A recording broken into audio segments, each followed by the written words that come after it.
अस्सलाम वालेकुम वरहमतुल्लाहि वबरकातुहू। अगर किसी को भेड़ या बिच्छू काट ले भेड़ या बिच्छू काट ले, उसके ज़हर का असर ख़त्म करने के लिए ये बेहतरीन अमल आप हज़रात की खिदमत में अर्ज़ करता हूँ। जब भी भेड़ या बिच्छू काट ले, फ़ौरन जो है आप ऐसा करें, नमक लेकर नमक के ऊपर 3 मरतबा आयतुल कुर्सी, 3 मरतबा फ़लक नास पढ़ के दम कर दें।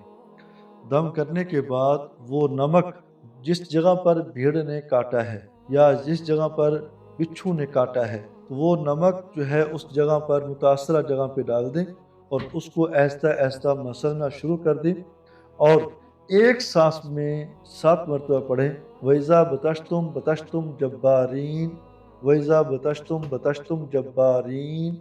एक साँस में 7 मरतबा पढ़ना है, पढ़ के उस पे दम कर दें और उसको यूँ मसलते रहें उस जगह मुतासरा जगह को, और नमक उसके अंदर ऊपर जो है डालकर मसलते रहें।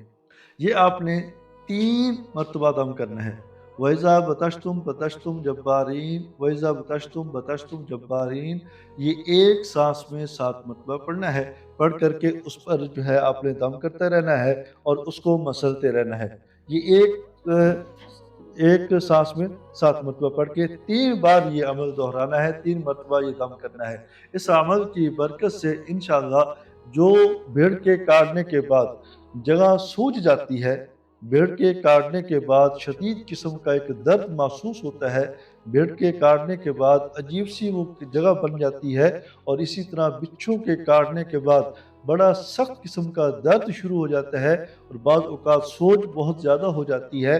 इस अमल की बरकत से जो मैंने आपको बताया, नमक के ऊपर पहले दम करना है, दम करने के बाद फिर वो नमक उस मुतासरा जगह पर जहाँ पर भेड़ ने काटा है, उस जगह पे लगाएँ और जो है आपने हाथ को उस जगह पे टच नहीं करना, दूसरी उँगली को टच नहीं करना, किसी कॉटन के साथ या किसी लकड़ी के साथ वो जगह को मसलते रहें।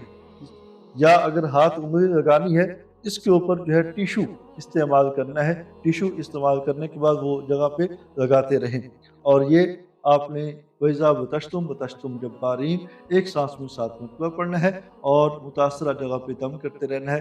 3 मरतबा ये अमल दोहराएँ और 5-10 मिनट के बाद फिर दोहराएँ, 5-10 मिनट के बाद फिर दोहराएँ। 3 मरतबा, हर मरतबा 3 दफ़ा ये पढ़ना है और 3 मरतबा ही ये अमल को दोहराना है। इंशाअल्लाह इस अमल की बरकत से वो जगह सूजेगी भी नहीं और दर्द जो है फ़ौरन ख़त्म हो जाएगा और उसके ज़हर का असर भी ख़त्म हो जाएगा। दुआ है कि अल्लाह पाक हमें सुन्नत पर अमल करने की तौफ़ीक नसीब